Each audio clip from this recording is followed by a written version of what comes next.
A major data breach hit the airport service Park and Fly, with about 1 million Canadians from across the country now being warned their personal information may have been compromised. CTV Scott Hurst is on that story for us this morning and joins me with the latest. So, Scott, what personal information has been accessed by this hack?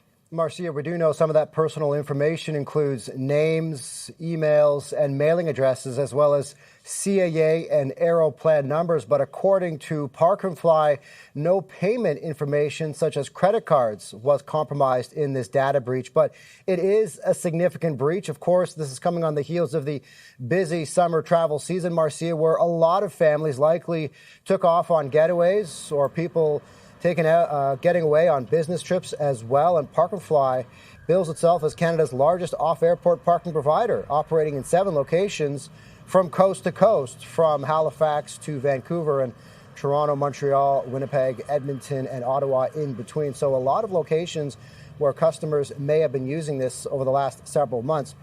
As you mentioned, it affects 1 million customers, being warned that personal information may have been compromised. The company says the data breach happened between July 11th and the 13th. Well, over a month ago at this point, it says a third party accessed the company's network through unauthorized remote VPN access, Marcia. So what does Park and Fly say they're doing about this hack, Scott? Marcia, at this point, they're saying that they're warning customers of this breach after a thorough investigation with an independent cybersecurity expert. So Park and Fly says it did dive into a thorough investigation as soon as they realized this data breach occurred, and they tried to get to the bottom of exactly everything that was taken. And they're notifying customers now through email who may have been affected.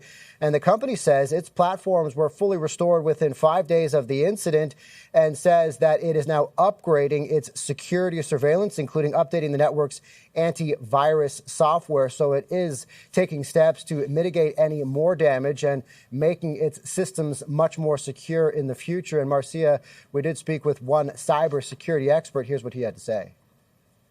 Most important thing for victims is to find out as soon as possible so they can take steps.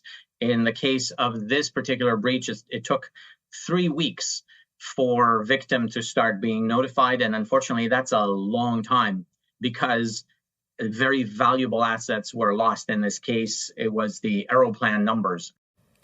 So Marcia, that cybersecurity expert honing in on the Aeroplan numbers, telling us that these rewards point hacks are potentially incredibly valuable to would-be scammers. Okay, Scott Hurst, keep us posted. Thanks for that update. Thank you.